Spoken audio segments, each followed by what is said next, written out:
क्या आप भी गांव में रहकर एक सफल बिजनेस शुरू करना चाहते हैं? क्या आपके पास जमीन है लेकिन समझ नहीं आ रहा क्या करें? तो अब चिंता छोड़िए, क्योंकि सरकार लेकर आई है पशुपालन लोन, जिसमें आप गाय, भैंस, बकरी, सुअर, मुर्गी या भेड़ पालन के लिए लाखों रुपए का लोन पा सकते हैं, कम ब्याज दर पर, आसान किस्तों में और सब्सिडी के साथ। इस वीडियो में आपको मिलेगा कौन कौन इस लोन को ले सकता है, कितनी रकम मिलती है, कौन कौन से कागज लगेंगे और कैसे और कहाँ अप्लाई करें, और सबसे जरूरी किन बातों का ध्यान रखें ताकि लोन रिजेक्ट ना हो।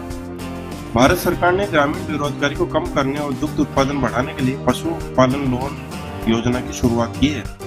यह योजना नाबार्ड, पीएम मुद्रा योजना या स्टेट एनिमल हस्बेंड्री स्कीम्स के अंतर्गत आती है। इसके तहत आप गाय, भैंस, बकरी, भेड़, सुअर, मुर्गी पालन जैसे व्यवसाय के लिए 25,000 से लेकर 10 लाख तक का लोन ले सकते हैं। आसान लोन प्रक्रिया, महिला किसानों को प्राथमिकता, कुछ राज्यों में 25 से 35% तक की सब्सिडी, किसानों के लिए स्पेशल लोन रेट 6% से भी कम ब्याज। अगर आप एक छोटे किसान, महिला, बेरोजगार, युवक, स्वयं सहायता समूह या कृषि समूह से हैं तो ये योजना आपके लिए है। योग्यता, एलिजिबिलिटी की बात करें तो उम्र 18 से 65 साल, आधार कार्ड जरूरी, पशुपालन करने की जगह होनी चाहिए, अपनी या किराए की, बैंक में बचत खाता होना चाहिए, कुछ अनुभव हो तो अच्छा, नहीं तो ट्रेनिंग भी कर सकते हैं केवीके या पशुपालन विभाग से। पशुपालन लोन की राशि आपके व्यवसाय पर निर्भर करती है। गाय भैंस पालन के लिए 50,000 से 5 लाख तक, बकरी पालन के लिए 30,000 से 3 लाख तक, मुर्गी पालन, ब्रॉयलर या लेयर, इसके लिए 50,000 से 2 लाख तक, सुअर पालन के लिए 1 लाख से 4 लाख, भेड़ पालन के लिए 50,000 से 2 लाख।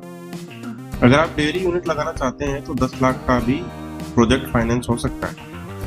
लोन लेने के लिए दस्तावेज तैयार रखने होंगे आपको। आधार कार्ड, बैंक पासबुक, 6 महीने का स्टेटमेंट लगेगा, निवास प्रमाण पत्र, पासपोर्ट साइज फोटो, जमीन के कागज या रेंट एग्रीमेंट, प्रोजेक्ट रिपोर्ट कि कैसे चलाएंगे व्यवसाय, पशुपालन ट्रेनिंग सर्टिफिकेट यदि हो तो।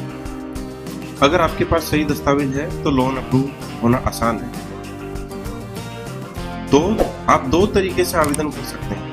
नंबर 1, बैंक में सीधे जाकर, नजदीकी बैंक में जाकर पशुपालन के लिए लोन फॉर्म भरें, अपने डॉक्यूमेंट्स अटैच करें, बैंक अधिकारी से बात करें, बेहतर है कि एक प्रोजेक्ट रिपोर्ट लेकर जाएं। ऑनलाइन पोर्टल से, ये कुछ राज्यों में है, राज्य पशुपालन विभाग की वेबसाइट पे जाएं या नाबार्ड या बैंक की वेबसाइट पे जाएं या सीएससी सेंटर की मदद ले सकते हैं। सबसे अच्छी बात यह है कि कई योजनाओं के साथ सब्सिडी भी मिलती है, जैसे नाबार्ड डेयरी एंटरप्रेन्योरशिप स्कीम, इसमें 25% तक सब्सिडी मिलती है। SC/ST को 33% तक की सब्सिडी मिलती है डेयरी यूनिट के लिए। पीएम मुद्रा योजना में 10 लाख तक का लोन बिना गारंटी के मिलता है। पशुपालन बिजनेस के लिए भी मान्य है ये लोन। राज्य पशुपालन योजना, हर राज्य की अलग अलग सब्सिडी स्कीम होती है, जैसे पंजाब, हरियाणा, यूपी में। इन बातों का जरूर ध्यान रखें। बैंक में पहले से कोई डिफॉल्ट ना हो, सभी दस्तावेज एकदम सही हो, प्लानिंग के साथ जाएं, कैसे चलाएंगे, कितने जानवर होंगे, कितना खर्चा होगा, ये सब समझाकर बताएं। अगर पहले से कोई पशुपालन है तो उसका रिकॉर्ड भी साथ लेके जाएं। हरियाणा के झज्जर के एक युवक रवि ने सिर्फ 2 गायों से शुरुआत की और सरकार की योजना से 3 लाख का लोन लिया। आज उसके पास 12 गाय हैं, हर महीने 70,000 से ज्यादा की कमाई होती है। अगर रवि कर सकता है तो आप क्यों नहीं? बस शुरुआत कीजिए और सरकार की इस योजना का पूरा फायदा उठाइए। अगर आप इस योजना में आवेदन करना चाहते हैं तो अभी नीचे कमेंट करें, मैं तैयार हूँ। हम आपको हर स्टेप में गाइड करेंगे। वीडियो को लाइक करें, शेयर करें और चैनल फंडिंग पाथ को सब्सक्राइब करना ना भूलें, क्योंकि यहाँ मिलती है हर सरकारी योजना की सच्ची और आसान जानकारी। मिलते हैं अगले वीडियो में। जय जवान।